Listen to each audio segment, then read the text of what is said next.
Pinjaman online atau pinjol, dan layanan bayar nanti atau paylater adalah dua jenis layanan keuangan yang seringkali disalahartikan sebagai hal yang sama. Namun sebenarnya memiliki perbedaan yang signifikan dalam cara mereka beroperasi dan jenis layanan yang mereka tawarkan.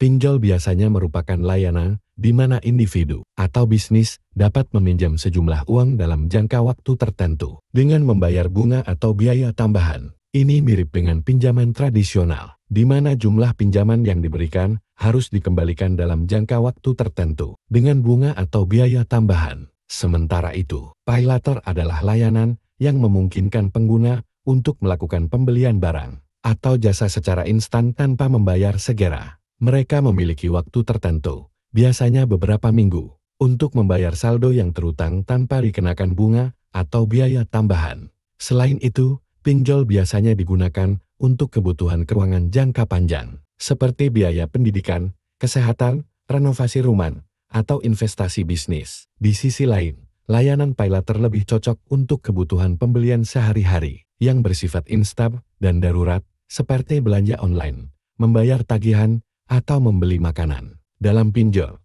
jumlah pinjaman harus dikembalikan dalam jangka waktu tertentu, biasanya dalam bentuk cicilan bulanan dengan bunga atau biaya tambahan yang sudah ditetapkan sebelumnya. Pembayaran ini bersifat tetap dan harus dilakukan secara berkala, sesuai dengan perjanjian pinjaman. Di sisi lain, paylater memberikan fleksibilitas bagi pengguna untuk membayar belanjaan mereka dalam waktu yang ditentukan, seringkali beberapa minggu setelah pembelian, tanpa dikenakan bunga atau biaya tambahan jika pembayaran dilakukan tepat waktu. Pinjol seringkali memerlukan proses aplikasi yang lebih rumit, termasuk verifikasi kredit, riwayat keuangan, dan agunan, tergantung pada jumlah pinjaman yang diminta. Proses ini dapat memakan waktu dan memerlukan dokumen tambahan untuk persetujuan pinjaman. Sementara itu, layanan paylater seringkali memerlukan persyaratan aplikasi yang lebih sederhana, seperti verifikasi identitas dan informasi pembayaran,